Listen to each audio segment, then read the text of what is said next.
in the analogy of you as the devil, like just the fact that you haven't killed Tom Cruise in the first two times you had. Don't give it away, times guy. you Don't had give at it away. Oh, right. Like you're wondering who won at the end of Well, Mission Impossible.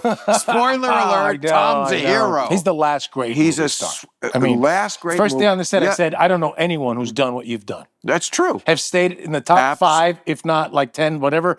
At 62. No, but for 40 years, Yes. for 4 decades. Yes. I have to respect his And accomplishments. the movies are generally very entertaining without the mass appeal, without insulting my intelligence like some movies do. And it's like, I get it.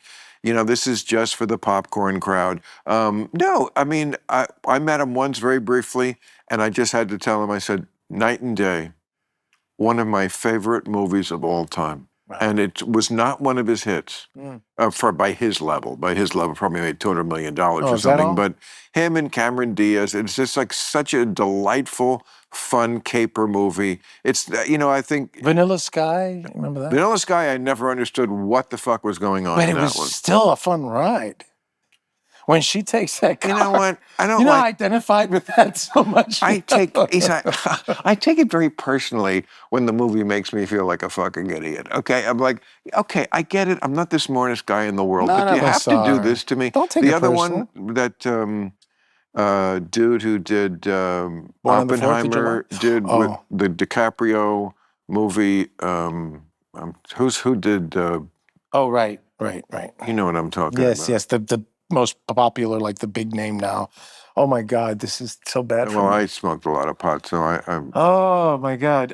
What's his name? Yes. Did Batman? Yes. This is like he's the biggest, like one of the biggest directors today. Wow, this is like the two stoners. The dude's name. Anyway, I know it when I'm sober. He's one of the big directors. And he did that one. It was a one-word title with Leonardo DiCaprio. I didn't know what was going on in that one. And then he did another one a couple of years ago that, like, everything moved backward in time. And I thought that was bullshit. Interstellar? Interstellar. No, that's something different. There's the other one that where the world kind of comes up with DiCaprio. That was another one, yeah. That's the one I'm talking about. Yeah, that's Didn't called, understand that one. That's a big name. Oh, and I know people who did understand it. And I'm more than happy to say there are people in the world who are, brighter than me. I don't even know if I want to be them. Does that make them happier? I think in a lot of ways that makes them sadder. I think if you can understand that movie, yeah, you're probably not Chris Nolan. Yeah. Christopher Amazing Nolan. Great director. Tasteful. Really, one of those British, like, Except when he goes off the reservation and does something that makes me feel like a fucking Inception? idiot. Is that the Inception? one? Yeah. You see, it's all coming back to it. If you relax, you chill out a minute, it'll come back to you. When I thought I forgot. Anyway, sorry.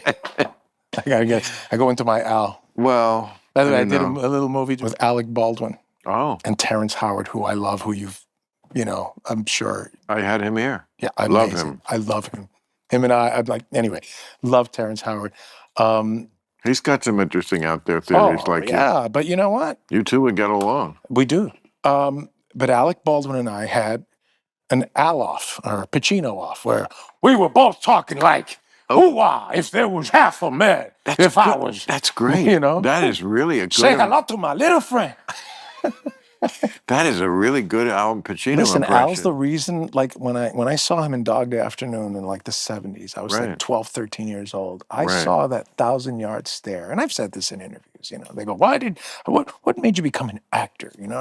What made you become an actor? Well, good question. The point that I decided this was what I wanted to do for a living was looking at his 1,000-yard stare in Dog Day Afternoon after, like, he's in too deep.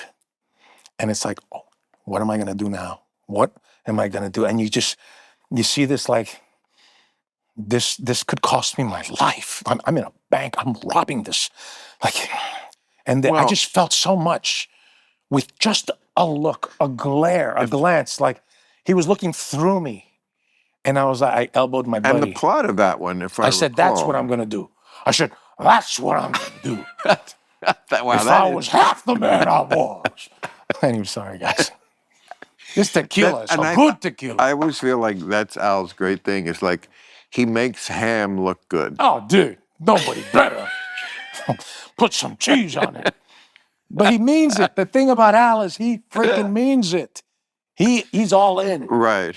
And that's what you got to be as an actor. You No, that's true. can't phone it in. Fuck off, you know? No, I love him. I mean, if he'd only ever did Michael Corleone. But it's funny, you know, like Michael Corleone, he did, you know, of course it's the roles you get, but he did become sometimes, yes, like your impression, a little over the top, and we loved it. But Michael Corleone, that performance is the exact opposite. It is so right in here. Oh, it's so I mean, he is so chilling. measured And just like quiet and cold. He understood right from the beginning. That's what makes this character. This character does not have to yell.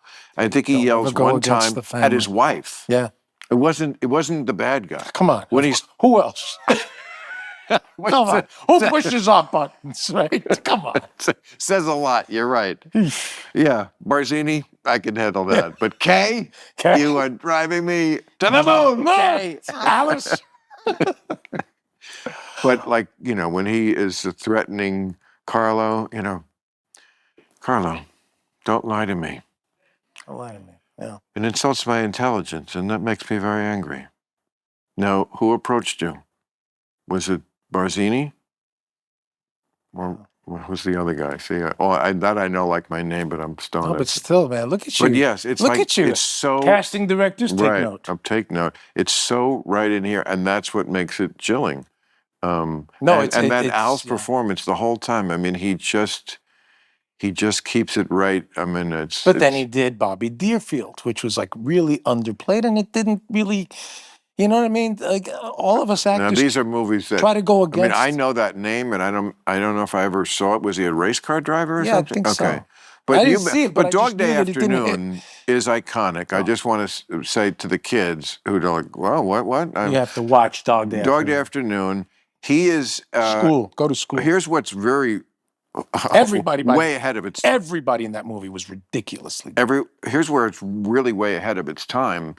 He was robbing a bank to get money for a sex change operation. A sex change operation. But Chris Sarandon, who was just amazing, and the way he closed his thing, it's like, stop, please. I mean, it was amazing. Yeah, but like Ned Beatty. That was not Ned Beatty. Oh, I don't remember. No, Durning, Charles Durning. Sorry, I used to confuse him. The police officer. Ned Beatty's in Deliverance. Oh, Ned Beatty is the one who's about to get fucked in the ass by the hillbillies, and nobody ever forgot that scene though. No, and the hillbilly goes, he ain't got a hair in his mouth. He's got purty lips. It's chilled us for 50 years.